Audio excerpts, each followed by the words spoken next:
Welcome to TSS academy. তো আজকে আবার কি most important GK for food এসের আবার একটি সেশনে তোমাদেরকে স্বাগত জানাই।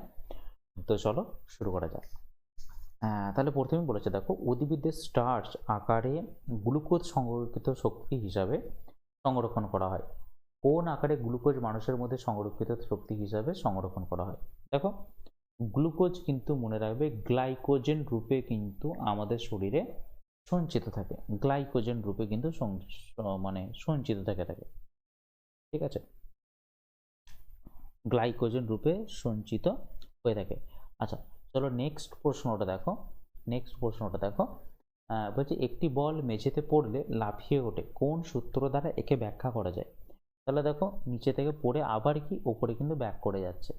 তো এটা কি হচ্ছে, একদিকে তুমি ধাক্কা মারছো মানে কি ক্রিয়া করছো, এর ফলে ক্রিয়া করার পরে কি হচ্ছে, মেঝেতে বলটা ধাক্কা খাচ্ছে, এবার মেঝেও কিন্তু সেই পরিমাণ বল দিয়ে ওকে আবার কিন্তু ব্যাক করে দিচ্ছে। তো এইটা কি হচ্ছে কি ক্রিয়া প্রতিক্রিয়ার সূত্র, মানে কি ক্রিয়া প্রতিক্রিয়া কি নিউটনের তৃতীয় গতিসূত্রের সাথে কিন্তু এটা খাপ খেয়ে যাবে, মিলে যায়।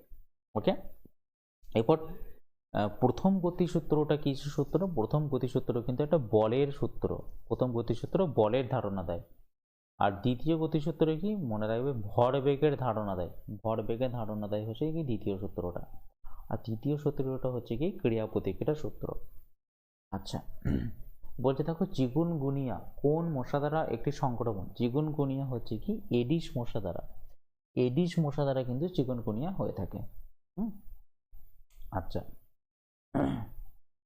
আর অ্যানোফিলিস কি? অ্যানোফিলিস তো মনে রাখবে ম্যালেরিয়া।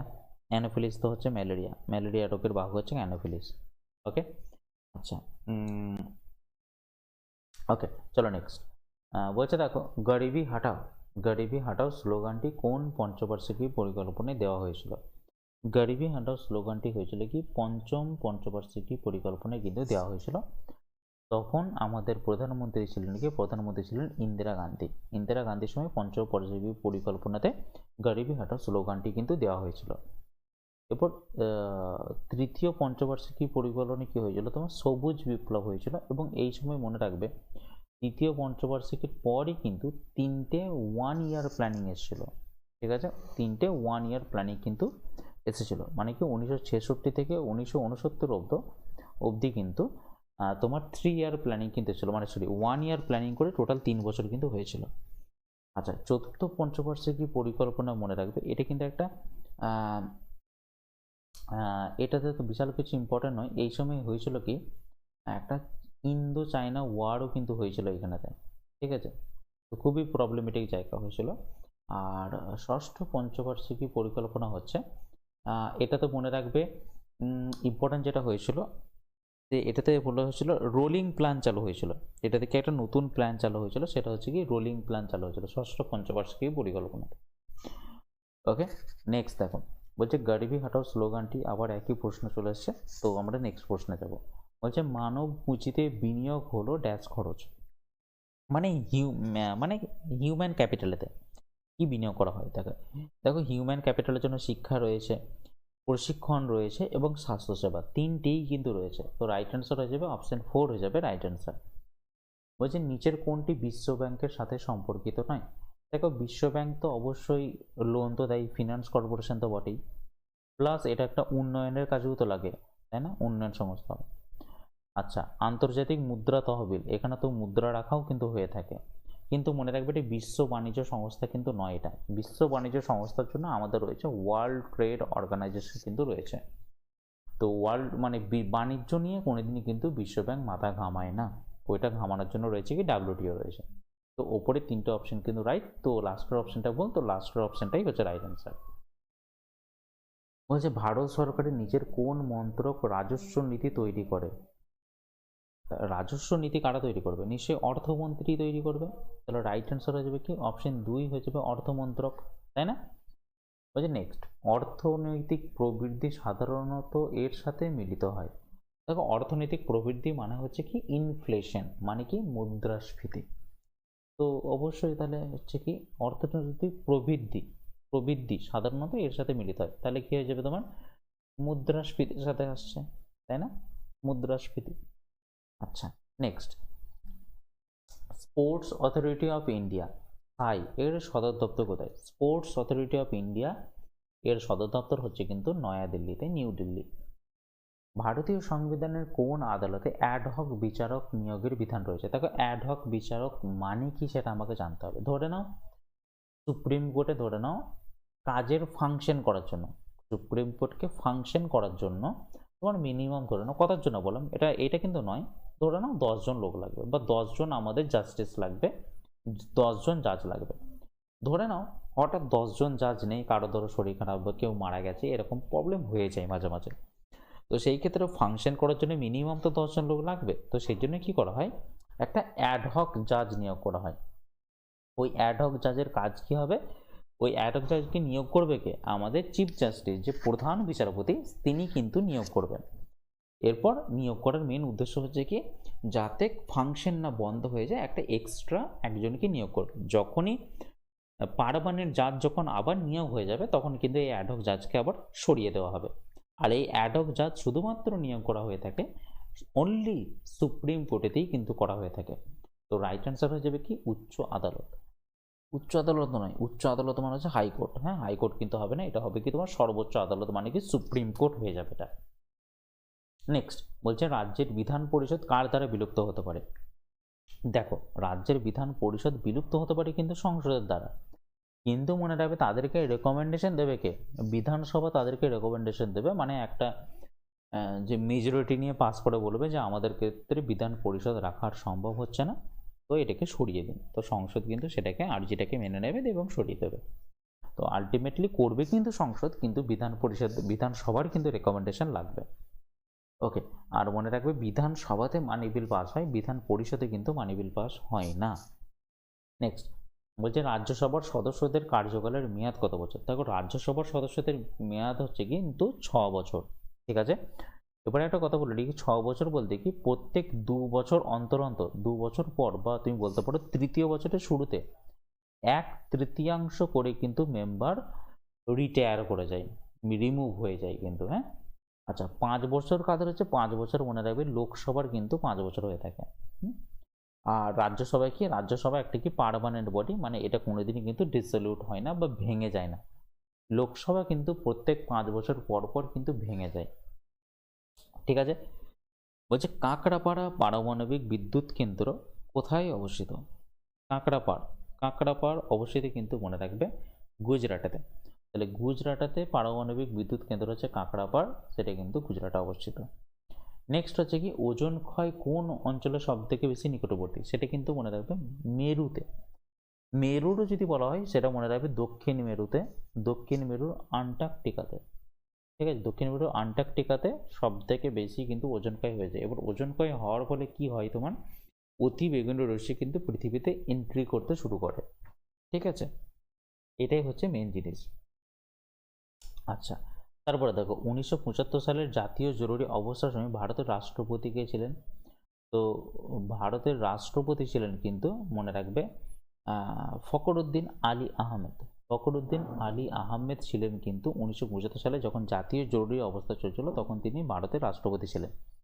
আর তখন যদি বলে ভারতের প্রধানমন্ত্রী কে ছিলেন, সেটা কি ছিলেন মনে রাখবে ইন্দিরা গান্ধী ছিলেন কিন্তু তখনকার প্রধানমন্ত্রী, ইন্দিরা গান্ধী।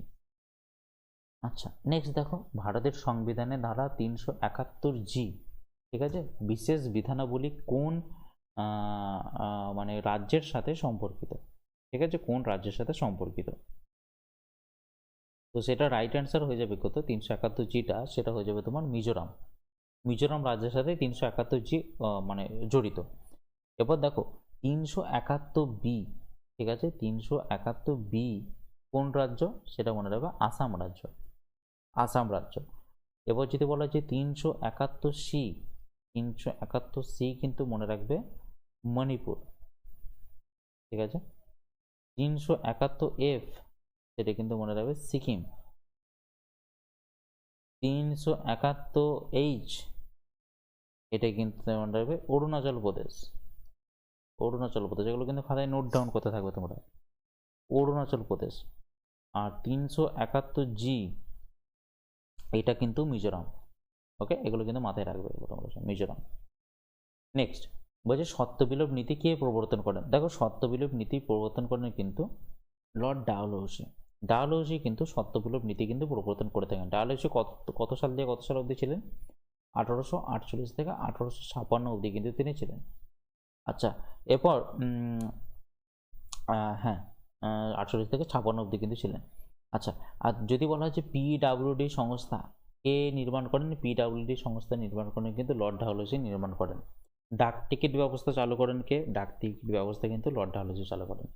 প্রথম রেলপথ চালু করেন কে? তোমার হচ্ছে এই আর কি বোম্বের মধ্যেই অ্যাকচুয়ালি, মানে বোম্বে টু থানা, তাই না? টোটাল এটা তৈরি করেন প্রথমকে মনে রাখবে লর্ড ডালহৌসি কিন্তু তৈরি করে 1853 সালে প্রথম রেল ব্যবস্থা কিন্তু চালু করেন। ওকে, আচ্ছা, লর্ড লিটন কি? লর্ড লিটন মনে রাখবে কি অস্ত্র আইন, ঠিক আছে, কে চালু করেন? কে? লর্ড লিটন চালু করেন, তাই না?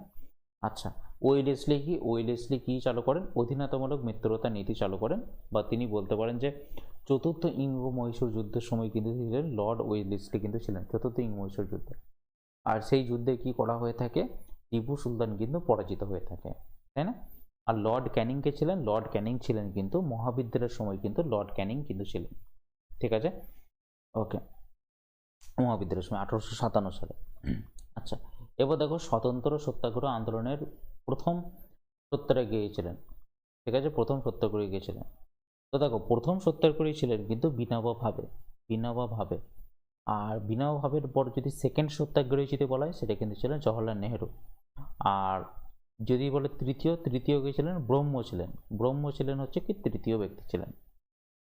আচ্ছা, নেক্সট দেখো বলছে চৌরি চৌরা ঘটনাটি কোন সালে ঘটেছিল? দেখো চৌরি চৌরা ঘটনাটি ঘটেছিল কিন্তু 1922 সালে, ঠিক আছে?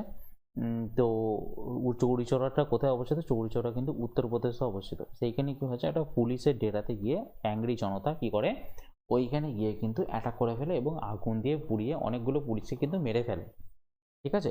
তো এর ফলে কি হয়, চৌরি চৌরা ঘটনার ফলে কি হয়, অসহযোগ আন্দোলন চলছিল তখন মহাত্মা গান্ধী।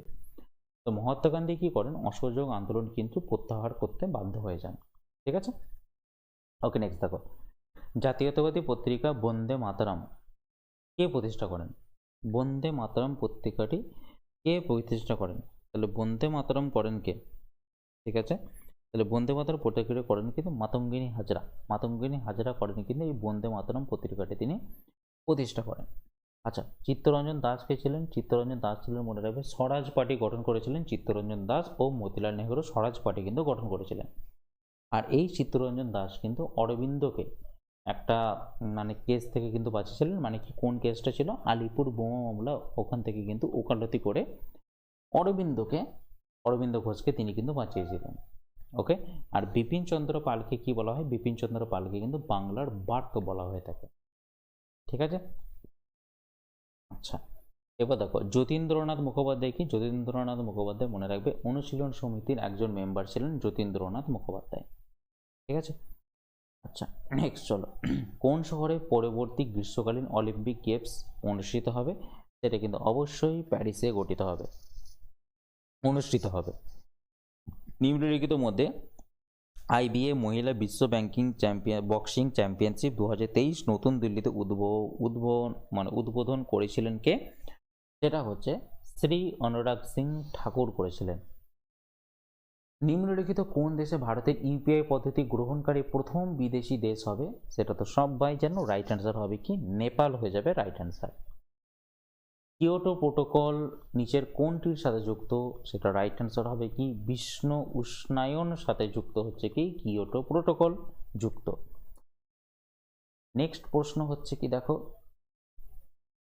পশ্চিমবঙ্গের বিখ্যাত জোড়াবাংলা মন্দির ড্যাশে অবস্থিত, ঠিক আছে? জোড়াবাংলা মন্দির ড্যাশে অবস্থিত, তাহলে সেটা কোথায়?